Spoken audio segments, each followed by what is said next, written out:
Capsule, അതെ, capsule എന്ന് നാം വിളിക്കുന്ന ജെലാറ്റിൻ ഗുളികയ്ക്ക് ആദ്യമായി പേറ്റന്റ് നേടിയത് 1834 അതിൻ്റെ ഉടമകൾ ഫ്രഞ്ച് ഫാർമസിസ്റ്റുകളായ ഫ്രാങ്കോയിസ് മൊത്തും ജോസഫ് ജെറാൾഡുമാണ്.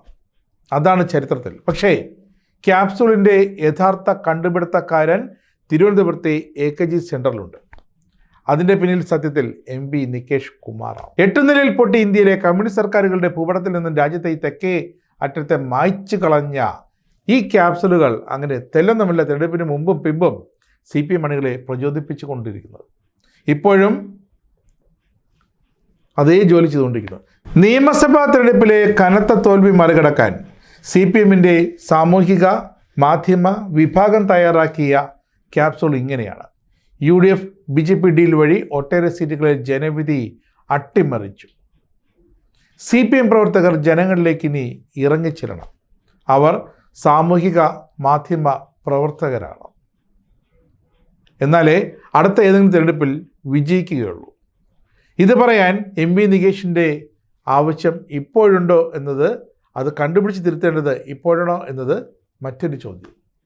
ഇനി ക്യാപ്സ്യൂളുകൾ വിഴുങ്ങിയ CPM സ്ഥാനാർത്ഥികളിൽ ചിലരുടെ ഗതി അധോഗതി ആയത് എങ്ങനെയെന്ന് AKG സെൻറ്ററിന് പുറത്തിറങ്ങി നോക്കാം. നിയമസഭാ തെരഞ്ഞെടുപ്പിൽ മഞ്ചേശ്വരം മണ്ഡലത്തിൽ LDF സ്ഥാനാർത്ഥിക്ക് കെട്ടിവെച്ച കാശ് പോയി. മഞ്ചേശ്വരത്ത് LDF സ്ഥാനാർത്ഥി CPM ജില്ലാ സെക്രട്ടറി അംഗം KR ജയാനന്ദയ്ക്ക് 21,212 വോട്ടാണ് കിട്ടിയത്. അപ്പോൾ ആ വോട്ട് പോയത് BJPക്കാണോ? അല്ല, മുസ്ലിം ലീഗിനാണ്. സ്വയം നാണം കെട്ട് തോറ്റ് മുസ്ലിം ലീഗിനെ മഞ്ചേശ്വരത്ത് വളർത്തി വലുതാക്കി ജയിപ്പിച്ചത് CPM തന്നെയാണെന്ന് AKG സെൻറ്ററിലെ ഈ കണക്കുകൾ പറയുന്നു. 31,300 വോട്ട് ലഭിച്ചാലേ 6-1 അങ്ങനെ UDF സ്ഥാനാർത്ഥി മുസ്ലിം ലീഗിലെ AKM അഷ്റഫാണ് 29,000 പരം വോട്ടിൻ്റെ ഭൂരിപക്ഷത്തിൽ അവിടെ നിന്നും വിജയിച്ചത്. അങ്ങനെ കെട്ടിവെച്ച കാശ് പോലും മഞ്ചേശ്വരത്തെ CPM സ്ഥാനാർത്ഥിക്ക് ലഭിച്ചില്ല. ഇനി പേരാവൂരിലേക്ക്, KK ശൈലജയിലേക്ക്. കഴിഞ്ഞ നിയമസഭാ തെരഞ്ഞെടുപ്പിൽ മട്ടന്നൂരിൽ നിന്നും വൻ ഭൂരിപക്ഷത്തോടെ വിജയിച്ചു വന്ന താര നേതാവ് KK ശൈലജയ്ക്ക് ഇത്തവണ CPM കോട്ടകളിൽ നിന്ന് വോട്ട് പോലും ലഭിച്ചില്ല. പായത്ത് 1,500 വോട്ടിൻ്റെ ഭൂരിപക്ഷം പോലും KK ശൈലജയ്ക്ക് ലഭിച്ചില്ല. ഇവിടെ നിന്നും 3,000-ന് മുകളിൽ വോട്ടുകൾ ലഭിക്കുമെന്നായിരുന്നു നേരത്തെ ആ നാട്ടുകാരിയ ശൈലജ പ്രതീക്ഷിച്ചത്. ഒടുവിൽ ശൈലജ ആരെയും ഭയക്കാതെ പേരാവൂരിൽ മത്സരിപ്പിച്ചതിൽ CPM സംസ്ഥാന സെക്രട്ടേറിയറ്റിൽ കടുത്ത അതൃപ്തി അറിയിച്ചു കഴിഞ്ഞു. ഇങ്ങനെ പരാതിപ്പെട്ടു.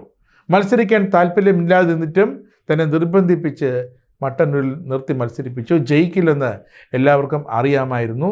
തന്നെ ഭാരപ്പെടുന്നു. ഇനി കോഴിക്കോട്ടേക്ക് പോവാം. CPM വോട്ടുകൾ ചോർന്നിട്ടില്ല എന്നല്ലേ നികേഷ് കുമാർ പറയുന്നത്? CPM വോട്ടുകൾ BJPയിലേക്ക് ചോർന്നു പോയെന്ന് സമ്മതിച്ചു കഴിഞ്ഞു കോഴിക്കോട് നോർത്ത് മണ്ഡലത്തിലെ LDF സ്ഥാനാർത്ഥി മുൻ മേയർ തോട്ടത്തിൽ രവീന്ദ്രൻ. BJPയുടെ കടന്നുകയറ്റം തൻ്റെ പരാജയത്തിൻ്റെ പ്രധാന ഘടകം തന്നെയാണെന്ന് അദ്ദേഹം അടിവരയിട്ടാണ് പറയുന്നത്. കഴിഞ്ഞ തെരഞ്ഞെടുപ്പിനേക്കാൾ കോഴിക്കോട് നോർത്തിൽ BJP അവർ 9,000-ലധികം വോട്ടുകൾ അധികം പിടിച്ചെന്ന് തോട്ടത്തിൽ രവീന്ദ്രൻ പറയുന്നു. UDFൻ്റെ വോട്ട് ഷെയർ ചെറുതായി കൂടിയതേ ഉള്ളൂ. ഇങ്ങനെയാണ് പോകുന്നുണ്ടെങ്കിൽ BJP മുന്നോട്ട് തന്നെ പോകും. പല സംസ്ഥാനങ്ങളിലുമുള്ള ആ വളർച്ച ഇവിടെയും. CPMൻ്റെ വോട്ടുകൾ ബംഗാളിൽ BJPക്ക് ഇത്തവണയും കിട്ടി. പല സ്ഥലങ്ങളിലും LDFകാർ തോറ്റു. G സുധാകരൻ ജയിച്ചു. ഇതൊക്കെ വളരെ വ്യക്തമായി തോട്ടത്തിൽ രവീന്ദ്രൻ നികേഷിനുള്ള മറുപടിയെ നൽകുന്നുണ്ട്. ഇനി LDF കൺവീനർ സാക്ഷാൽ TP രാമകൃഷ്ണനെ LDFൻ്റെ ഉരുക്കുകോട്ടയായ പേരാമ്പ്രയിൽ വീഴ്ത്തിയത് എന്തുകൊണ്ടാണ്? പാർട്ടി ശക്തി കേന്ദ്രങ്ങളായ പഞ്ചായത്തുകളിൽ നിന്ന് പ്രതീക്ഷിച്ച വോട്ടുകൾ ലഭിച്ചതേയില്ല. എതിരാളി ഒരു ലീഗിലെ പുതുമുഖം വനിത. നൊച്ചാട്, മേപ്പയ്യൂർ തുടങ്ങിയ പഞ്ചായത്തുകൾ അകന്നു നിന്നു. അങ്ങനെയാണ് 5,087 വോട്ടിൻ്റെ ഭൂരിപക്ഷത്തിന് UDFലെ ഫാത്തിമ തഹലിയ TP രാമകൃഷ്ണനെ മലർത്തി അടിച്ചതെന്ന് കൂടി കണക്കുകൾ വ്യക്തമാക്കുന്നു. ഇനി കേരളമൊട്ടാകെ CPMന് എന്താണ് സംഭവിക്കുന്നത്? കനത്ത തോൽവിയിലും വിമത നേതാക്കളുടെ കൂട്ടവിജയത്തിലും CPMൻ്റെ അടിത്തറയിളകി ഉള്ളു കാളിയിരിക്കുന്നു. പ്രവർത്തകർ കൂട്ടത്തോടെ നേതൃത്വത്തെ ചോദ്യം ചെയ്യുന്നു. സംസ്ഥാന സെക്രട്ടറി MV ഗോവിന്ദൻ്റെ രാജിക്കായി സൈബർ ഇടത്തിൽ മുറവിളി ഉയർന്നു. പാർട്ടിയുടെ സൈബർ പോരാളികൾ ആരും ഇത്തവണ ക്യാപ്സൂൾ വിഴുങ്ങിയുള്ള പ്രതിരോധത്തിന് ഇറങ്ങിയിട്ടില്ല. ഒറ്റമുഖവും ഒരു വാക്കുമായി സർക്കാരിനെയും പാർട്ടിയും നിയന്ത്രിച്ചിരുന്ന പിണറായി വിജയനെതിരെ അണികളുടെ രോഷം പൊട്ടി നമ്മുടെ ഡ്രെയിനേജ് പൊട്ടി ഒലിക്കുന്നതിൽ ഒലിക്കുകയാണ്. പാർട്ടിക്കോട്ടയായ കണ്ണൂരിലെ തോൽവിയാണ് CPM നേതൃത്വത്തെ വല്ലാതെ കുഴച്ചുകൊണ്ടേയിരിക്കുന്നത്. ഉത്തരമില്ല. ഇതിന് കാരണക്കാരൻ എന്ന നിലയിലാണ് MV ഗോവിന്ദന് നേരെയുള്ള ഈ പ്രതിഷേധം. പയ്യന്നൂരിലും തളിപ്പറമ്പിലും പാർട്ടിക്കുള്ളിലുണ്ടായ പ്രശ്നങ്ങൾ പരിഹരിക്കാൻ തക്ക സമയത്ത് ഇടപെടാത്തത് തന്നെയാണ് ഇപ്പോൾ ഈ പരസ്പരം ചാരിയിരുന്ന് പുറംചൊറിയുന്നതിന് കാരണമെന്ന് അണികൾ വിമർശിക്കുന്നു. തളിപ്പറമ്പിൽ തൻ്റെ പിൻഗാമിയായി തൻ്റെ ഭാര്യയെ MLA ആക്കാൻ ഗോവിന്ദൻ ശ്രമിച്ചത് വാനമണ്ടത്തരം. കണ്ണൂരിൽ പലയിടത്തും ഇക്കാര്യം ഉന്നയിച്ച് പോസ്റ്ററുകൾ നിരന്നിട്ടുണ്ട്. ഇതൊക്കെ പാർട്ടി ഒതുക്കി മാറ്റിയ P ജയരാജനെ എന്തുകൊണ്ട് തിരിച്ചു കൊണ്ടുവന്നുകൂടാ എന്ന് ചോദിക്കുന്നു. ഇനി നികേഷിൻ്റെ ക്യാപ്സൂൾ നിർമ്മാണ ഫാക്ടറിയിൽ തലസ്ഥാനത്ത് എന്താണ് നടക്കുന്നത്? പാർട്ടി പ്രവർത്തനവും പാർലമെൻ്ററി പ്രവർത്തനവും പോലെ തന്നെ സാമൂഹിക മാധ്യമ പ്രവർത്തനവും നിർണായകമെന്നാണ് ഇപ്പോൾ നികേഷ് കുമാറിൻ്റെ കണ്ടുപിടുത്തം. പുതിയ ക്യാപ്സൂൾ: എല്ലാ പാർട്ടി കേഡർമാരും സാമൂഹിക മാധ്യമ പ്രവർത്തകരായി മാറണം. പാർട്ടി അണികളാകണമെന്നല്ല, മാധ്യമ പ്രവർത്തകരാകണമെന്നാണ് ഇപ്പോൾ നികേഷ് പറയുന്നത്. സ്വയം പോഡ്കാസ്റ്റുമാരാകണം, അതായത് റീലിട്ടങ്ങ് തള്ളണം. അങ്ങനെ വന്നാൽ മാത്രമേ തിരിച്ചു വരാനാകൂ എന്നാണ് ഈ മാധ്യമ വിഭാഗത്തിൻ്റെ സ്വയം പ്രഖ്യാപിത തലവൻ MV നികേഷ് കുമാർ ഒരു വീഡിയോയിൽ പറയുന്നത്. കേരളത്തിൽ BJP 3 സീറ്റ് നേടിയത് കോൺഗ്രസിൻ്റെ തണലിൽ നിന്നും നികേഷ് എഴുതി വയ്ക്കുന്നുണ്ട്.